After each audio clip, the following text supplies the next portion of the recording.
Chapitre 16. Le courroux de l'Église. Un autre meurtre horrible commandité par Brigham, perpétré à peu près au même moment que le massacre du groupe Daken, est aujourd'hui tristement célèbre. Si l'assassinat de Yates est loin d'être le moment le plus noir de l'histoire mormone, il est de loin le plus connu, notamment parce qu'il a conduit à l'inculpation et à l'arrestation pour meurtre de Brigham et d'autres hauts dirigeants mormons. Hickman lui-même témoigna pour l'accusation. Je tire donc ma description des faits de sa propre déclaration sous serment. Richard Yates, un commerçant de Green River, fut accusé par l'Église d'être un espion à la solde du gouvernement. Il faut savoir qu'à l'époque dont je vous parle, espion était une accusation de choix contre une personne jugée indésirable par les autorités mormones et suffisait pour la faire disparaître.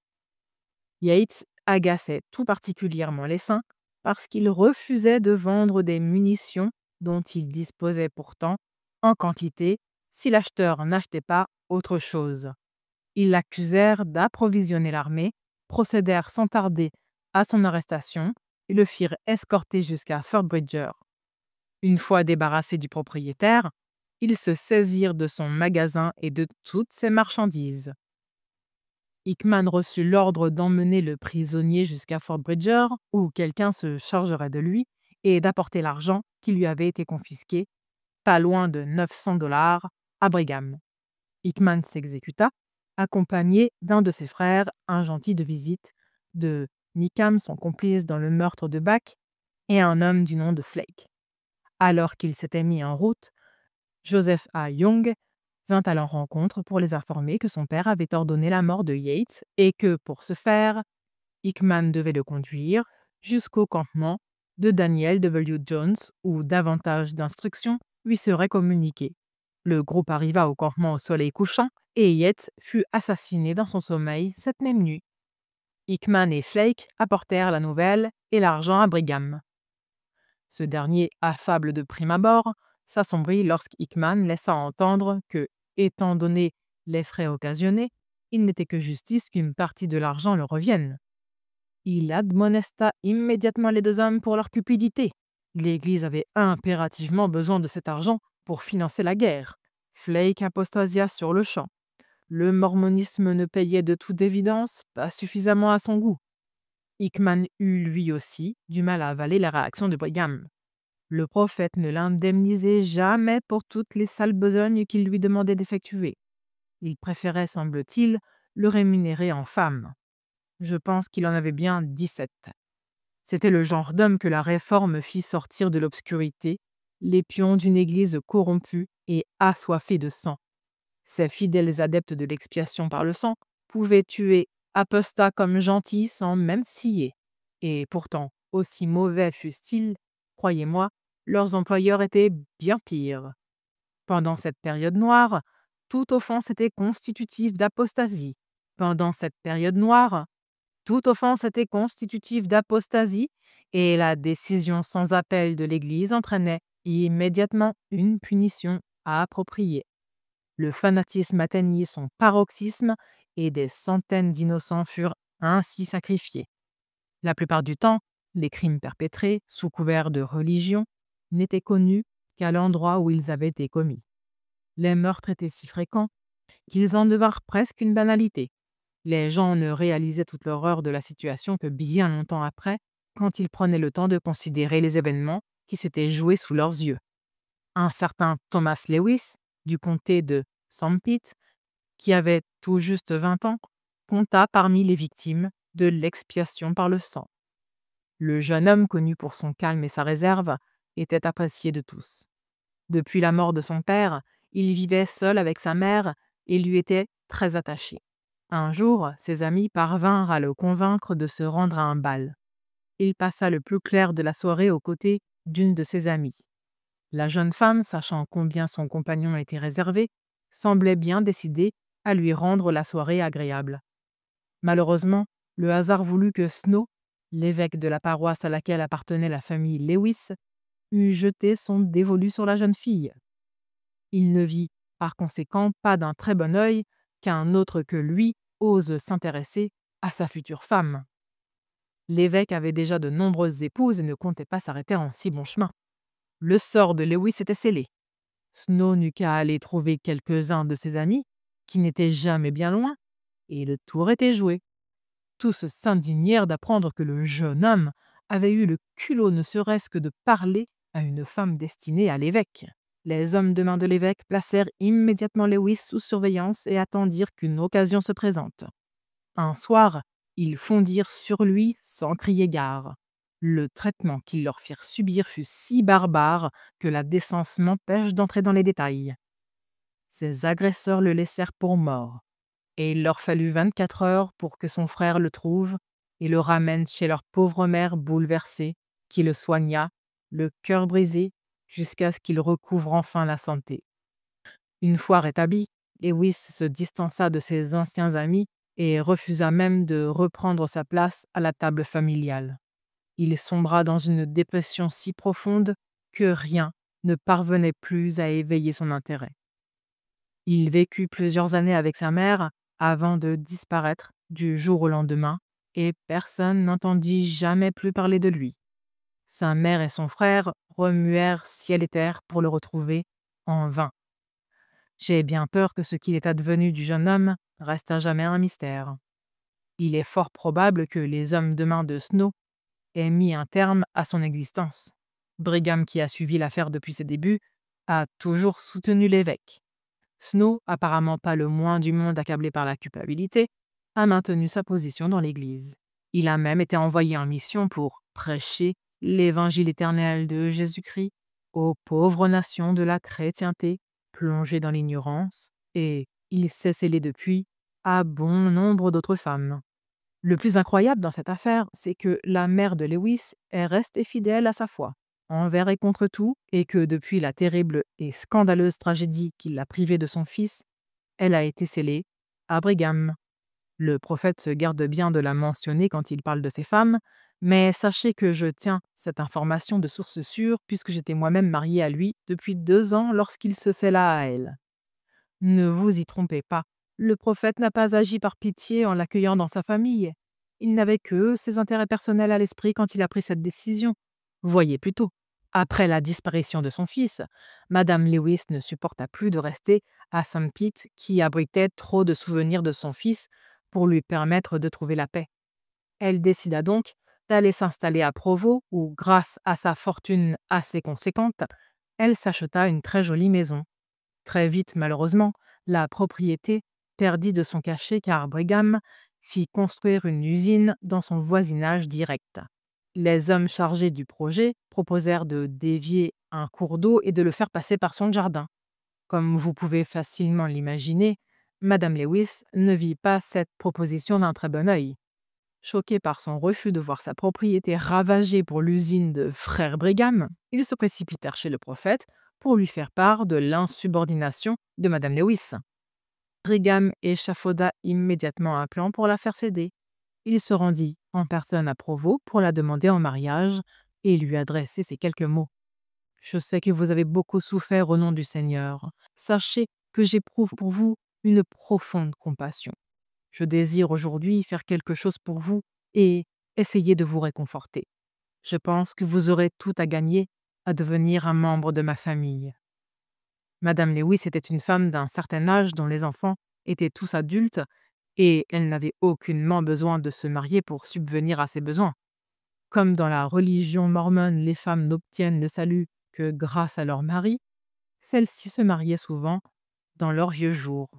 Madame Lewis, dont le mari avait été un mormon dévoué, n'avait nullement à craindre pour son âme et, comme ses enfants étaient parfaitement en âge de s'occuper d'elle si besoin était, elle informa frère Brigham qu'elle ne voyait pas pourquoi elle devait se remarier à qui que ce soit. Brigham s'empressa de lui assurer que rien ne lui ferait plus plaisir que de l'épouser. Il la voulait constamment à ses côtés et avait hâte de lui trouver une résidence agréable où il pourrait prendre soin d'elle en permanence. Il joua la carte de l'amoureux transi jusqu'au bout, tel un jeune homme fougueux qui fait la cour à son tout premier amour. Sa déclaration enflammée fit son petit effet et Madame Lewis prit le temps de la réflexion pendant que Brigham attendait impatiemment la réponse, un œil toujours fixé sur le jardin tant convoité. Aussi absurde que cela puisse paraître, Madame Lewis finit par accepter. Lorsque l'affaire fut conclue, Brigham lui-même n'était pas fier. Il demanda à son épouse de ne rien divulguer de leur arrangement, car il valait mieux, pour le moment en tout cas, que personne ne soit au courant. Il ne comprendrait pas, tu sais, murmura-t-il de son ton le plus mielleux. Le problème est qu'ils auraient très bien compris, au contraire, surtout en voyant le cours d'eau couler dans ce qui avait un jour été le beau jardin de la maison de la nouvelle Madame Young. Peu après, il commença à lui parler de sa ferme en la décrivant comme la résidence la plus agréable du monde. À l'époque, j'y étais moi-même installé, mais il affirma néanmoins qu'il y avait largement assez de place pour 2 familles et qu'elle y disposerait de toutes les commodités. Il la pria d'y emménager au plus vite et ne cessait de vanter les nombreux mérites des alentours de la dite ferme. C'est un endroit absolument splendide, la plus belle maison que j'ai jamais vue. Je donnerais n'importe quoi pour y vivre, mais malheureusement, mes obligations ne me permettent pas d'en faire ma résidence principale. Tu verras, c'est l'endroit idéal pour élever des canards et des oies, et tu pourras même utiliser leurs plumes pour en faire des matelas. Cet argument ne manqua pas de faire mouche. Les anciennes maîtresses de maison sont particulièrement attachées aux moelleux de leurs matelas à plumes. Pour nous, les femmes modernes, ce ne sont rien de plus que des nids à poussière. Madame Lewis, elle, aime caresser leurs courbes, les tapoter avec affection et coudre de magnifiques motifs dessus. Ces matelas font la fierté de Madame Lewis. Ses fils étaient assez réticents à l'idée qu'elle quitte sa propre maison, et lorsqu'elle vint leur demander conseil, ils ne manquèrent pas de partager leurs réserves avec elle. Pourtant, elle ne voulut rien entendre et accepta la proposition de son mari, qui, après tout, était aussi son prophète, celui par lequel le Seigneur s'exprimait. Elle ne pouvait que lui obéir. Qui sait quel malheur allait s'abattre sur elle si elle ne le faisait pas? Sourde aux protestations de ses enfants, qui, soit dit en passant, ne considéraient pas ce déménagement comme la volonté de Dieu, elle emménagea donc avec moi.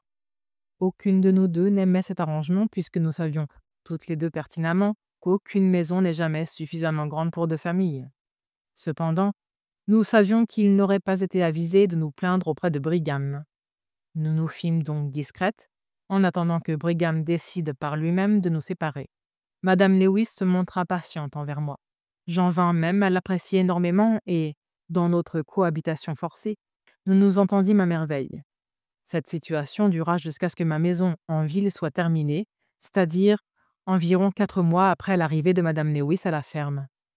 À son arrivée, elle me raconta qu'elle avait affirmé à frère Brigham qu'elle ne voulait pas emménager dans une maison où vivait déjà une autre famille. Il lui avait répondu qu'il allait me trouver une autre résidence en ville immédiatement et que je serais probablement parti avant qu'elle n'arrive à la ferme. Elle retarda son déménagement de quelques semaines, dans l'espoir que je serais parti d'ici là et que la voie serait libre. Elle se rendit bien vite compte en arrivant que Brigham lui avait grossièrement menti sur la ferme. Rien n'était tel qu'il le lui avait décrit. Ce vieux Claude Melnotte aux cheveux blancs avait cruellement trompé sa vieille Pauline lorsqu'il avait dépeint l'élégance de sa future résidence. Sa priorité fut de demander au prophète d'effectuer des réparations qui, soit dit en passant, étaient réellement nécessaires. Malheureusement, il lui répondit qu'il n'avait pas le temps de s'en occuper. Quand ça l'arrange, Brigham Young sait être particulièrement débordé. Ses affaires sont toujours plus urgentes lorsqu'une de ses femmes lui demande quelque chose pour améliorer son confort.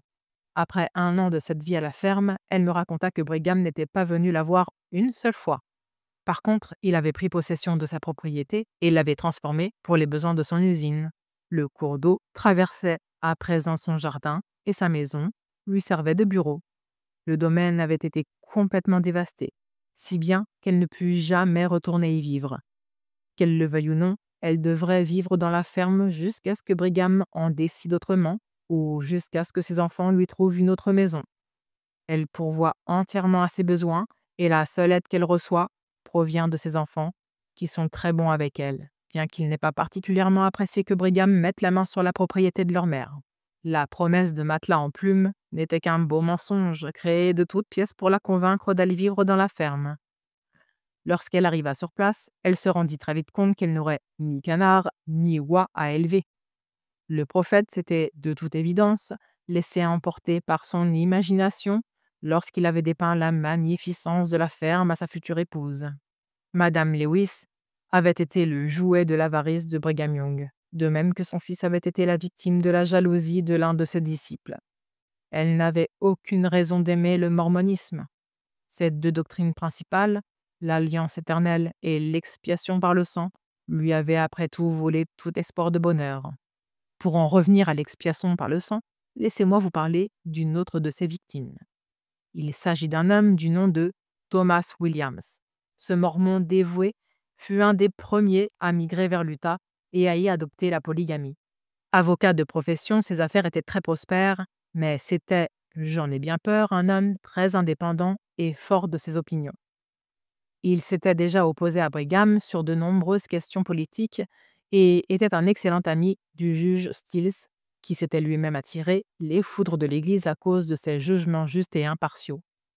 Non seulement Williams travaillait avec ce juge, ce qui constituait un crime en soi, mais il connaissait également les dessous de certains assassinats et n'hésitait pas à en parler publiquement.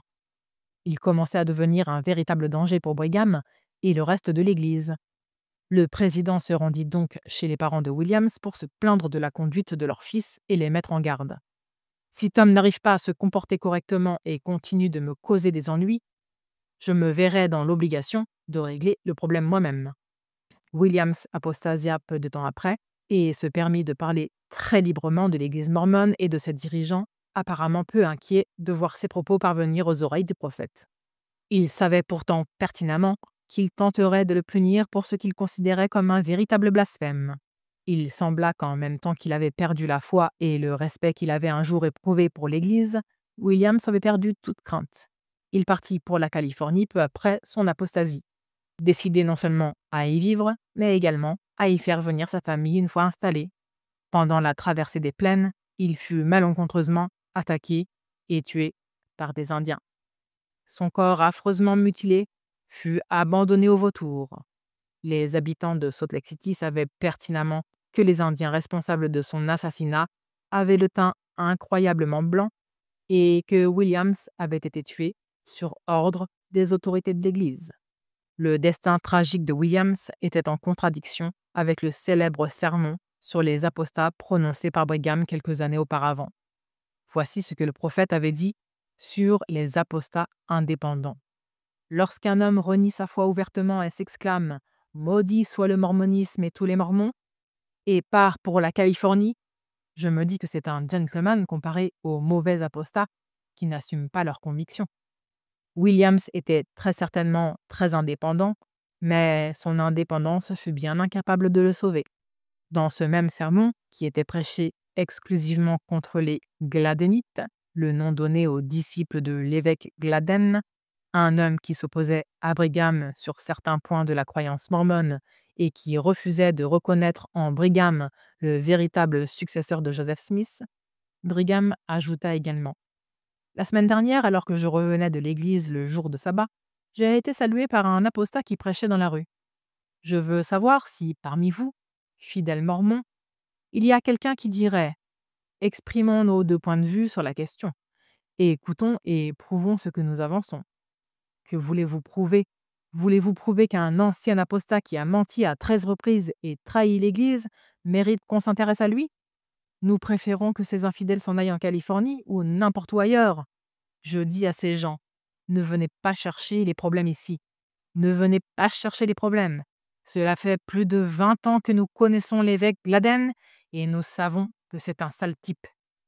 À présent, Gladénites, taisez-vous, de peur qu'un malheur soudain ne s'abatte sur vous. Je dis que ce genre d'apostat ne doit pas proliférer ici. Je dégainerai mon couteau et je vaincrai ou mourrai. À présent, sales apostats, partez ou je ferai de la droiture une règle et de la justice un niveau. Si vous trouvez que c'est juste, levez les mains vers le ciel et invoquons le Seigneur pour qu'il nous prodigue son aide, ici et dans toutes les autres œuvres justes. Je dégainerai mon couteau était la menace préférée de ce cher Brigham. Ce couteau, il l'a dégainé des centaines de fois. Mais c'était toujours l'un ou l'autre danite qui était chargé de s'en servir pour lui. Et lorsqu'on l'accusait de meurtre, il se dressait froidement et effrontément et de sa langue fourchue, il affirmait ne pas avoir commis ces crimes. Pendant 6 ou 7 ans, la frénésie des massacres était monnaie courante dans les magnifiques vallées de l'Utah. Le sang humain coulait à la moindre provocation. Si un homme nourrissait de la rancune envers un autre, ce dernier mourait mystérieusement, sans que la justice ne puisse jamais être rendue par les tribunaux mormons. Si un homme se montrait irrespectueux envers les autorités de l'Église, il disparaissait et personne n'entendait jamais plus parler de lui. Il pouvait aussi finir comme John V. Long, un employé de Brigham. Long avait été la seule personne à avoir été témoin de la conversation entre Brigham et le messager envoyé par George A. Smith juste avant le massacre de Mountain Meadows. C'était lui qui avait noté les instructions que le messager avait rapportées. On retrouva son cadavre dans un fossé où il s'était accidentellement noyé. Dans 10 centimètres d'eau, bien sûr, d'après le jugement rendu par le jury mormon. Si un homme soupçonnait son épouse de le tromper, sa femme ou son amant, voire les deux, subissait son courroux. Parfois, les soupçons se révélaient sans fondement, mais l'assassin ne se rendait compte que trop tard, comme ce fut le cas de l'homme qui tua à Sand Pit un certain Dr Vaughan parce qu'il pensait que ce dernier entretenait une relation intime avec son épouse. Cet homme était un fervent mormon et son épouse une adorable femme. Tous deux avaient toujours joui d'une réputation irréprochable. Le docteur Vaughan était un ami du couple jusqu'à ce que le mari s'imagine que le docteur appréciait un peu trop sa femme. Il se rendit immédiatement à Salt Lake City, se fit conseiller par le prophète, rentra chez lui et abattit le docteur à la sortie de l'église. Il découvrit plus tard qu'il s'était affreusement trompé et qu'il avait assassiné un innocent qui ne lui avait jamais fait le moindre tort. Il fut rongé par le remords jusqu'à sa mort. Pourtant, ne s'était-il pas contenté de suivre les commandements de son leader? J'espère que, par ce chapitre, je suis parvenu à vous donner une idée claire des conséquences terribles de la doctrine de l'expiation par le sang en Utah.